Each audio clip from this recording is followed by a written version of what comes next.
Seorang oknum anggota polisi lalu lintas nampaknya menghamili seorang wanita usai dirinya berkenalan saat menilang, namun ternyata ogah tanggung jawab lebih memilih menghabisi wanita tersebut.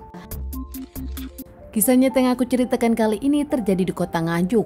Seorang lelaki bernama Sutiwo 34 tahun adalah seorang polisi Satlantas. Dirinya bertugas di Nganjuk, punya istri dan 2 orang anak. Dirinya pun tinggal di Kabupaten Nganjuk. Sutiwo sendiri sibuk karena pekerjaannya, bahkan dirinya sering di jalanan. Kerap melakukan operasi penertiban lalu lintas di pertengahan 2018 saat bertugas di kota Nganjuk. Sutiwo bertemu dengan seorang gadis bernama Piki Pebrin Piawai berusia 28 tahun. Saat itu mereka berkenalan usai Piki ditilang. Karena Piki yang terlihat cantik, putih dan bersih, kemudian diajak kenalan oleh Sutiwo. Usai kenalan keduanya pun bertukaran nomor telepon. Dan saat itu Sutiwo mengaku kalau dirinya akan membantu Piki yang tertilang. Setelah hari itu akhirnya keduanya pun sering ngobrol dan chattingan. Piki sendiri ternyata anak pertama di keluarganya, tinggal di Mangundekaran, Kecamatan Nganjuk. Piki sendiri adalah seorang wanita yang kerja keras, ramah dan baik. Dirinya memilih bekerja di dealer motor sebagai marketing usai lulus SMA.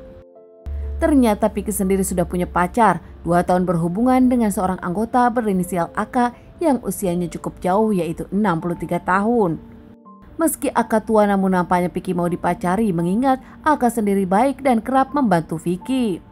Namun setelah berkenalan dengan Sutiwo, Piki pun akhirnya mau dekat dan berhubungan dengan Sutiwo. Padahal nampaknya Piki pun tahu kalau Sutiwo sudah beristri. Piki dengan Sutiwo yang kerap komunikasi akhirnya bertemu lagi. Keduanya pun jalan-jalan dan berujung di hotel melakukan. Tak sekali 2 kali melakukan, beberapa kali nampak melakukan, dan biasanya Piki dengan Sutiwo sendiri berjanjian di dekat rumah teman Piki. Piki menitipkan motornya dengan alasan dirinya takut ketahuan sang pacar, polisi AK. Keduanya memang tak resmi pacaran, hanya teman tapi mesra. Mereka nampak sama-sama tahu kalau mereka punya pacar, bahkan Sutiwo punya istri. Di awal memang mereka kerap bertemu bahkan kerap melakukan, namun entah kenapa belakangan mereka pun nampak tak ada komunikasi. Hingga suatu hari nampaknya Piki mengabari Sutiwo. Piki mengungkapkan kalau dirinya tengah hamil 4 bulan. Sutiwo kaget dan panik saat itu, lebih memilih memberikan uang kepada Piki senilai 8 juta untuk meluruhkan. Namun nampaknya Piki tak mau karena ternyata sudah 4 bulan lebih. Piki meminta Sutiwo menikahi dirinya. Nampaknya keinginan Piki ini membuat Sutiwo panik, mengingat Sutiwo punya istri dan takut kepada sang istri, apalagi mengenai pekerjaannya. Di kantor, Piki sendiri curhat kepada seseorang yang bekerja lepas di kantor polisi. Bernama Supriyadi. Di sana pun Piki mengaku dirinya bingung karena menghamili Piki. Supriyadi pun memberikan saran kepada Sutiwo untuk menghabisi Piki saja, dan Supriyadi pun mengaku dirinya mau membantu. Akhirnya malam itu tak menunggu waktu lama lagi, Sutiwo dengan Supriyadi pun berjanjian menjemput Piki. Mereka bertemu di dekat rumah sakit dan tak lama motor Piki pun diparkirkan di rumah sakit. Piki duduk di kursi penumpang sementara Sutiwo menyetir dan Supriyadi duduk di belakang. Alasan membawa Supriyadi saat itu, Sutiwo mengungkapkan kepada Piki akan mengantarkan Supriyadi pulang. Mereka pun berjalan-jalan hingga akhirnya di jalanan yang sepi, Supriyadi menjerat Piki dari belakang. Supriyadi mengikat Piki dengan tali dengan cukup kencang hingga akhirnya Piki tak bisa melawan dan akhirnya tak bernyawa. Sadar Piki sudah tak bernyawa, keduanya pun kembali ke rumah sakit dan tak lama Supriyadi membawa motor Piki. Keduanya kembali ke tempat yang sepi tadi, nampak membuang motor Piki dan membuang jasad Piki. Dibuat seakan Piki terjadi laka lantas di tempat tersebut.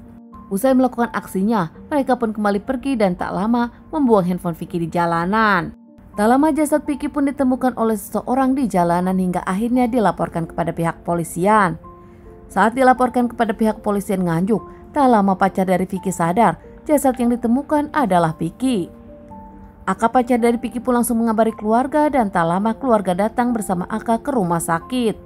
Namun setelah melihat jasad Piki, keluarga dengan Aka pun merasa ada yang aneh hingga akhirnya memilih melakukan otopsi. Setelah dilakukan otopsi, benar saja jasad Piki pun terkena benda tumpul dan ada jeratan. Akhirnya pihak keluarga pun melaporkan penemuan ini kepada pihak kepolisian. Pihak kepolisian menyelidiki kasus ini. Di awal nampak semua mencurigai Aka pacar dari Piki. Namun setelah diselidiki, Aka tak tahu apa-apa, bahkan Aka pun terlihat sedih kehilangan sang pacar untuk selamanya. Dengan perlu kerja keras, pihak kepolisian terus mencari siapa pelakunya. Namun ada yang aneh, setelah pihak kepolisian tahu pelakunya, pihak kepolisian nganjuk bungkam. Setelah sebulan kemudian dari kejaksaan mengumumkan kalau pelaku yang menghabisi Piki adalah oknum polisi Laka Lantas bernama Sutiwo. Diadili secara hukum, Sutiwo sendiri dipecat secara tidak terhormat. Sutiwo mengakui kalau dirinya adalah pelakunya. Dengan motif dirinya tak mau bertanggung jawab, hanya iseng di awal kepada Piki namun tak menyangka kalau Piki hamil dan minta dinikahi. Sutiwo yang diamankan sementara Supriyadi kabur dan jadi DPO. Sutiwo sendiri mendapatkan vonis 11 tahun penjara. Keluarga tak menyangka hukumannya ringan, namun nampaknya kehilangan Piki sang anak untuk selamanya membuat keluarga nampak pasrah. Sementara pacar Piki juga kaget, ternyata Piki kerap main-main di belakang dirinya. Hanya bisa memaafkan sang pacar Piki dan mendoakan hanya bisa pasrah.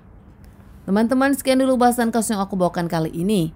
Semoga ini bisa dijadikan pelajaran untuk kita dan ditunggu bahasan kasus-kasus selanjutnya.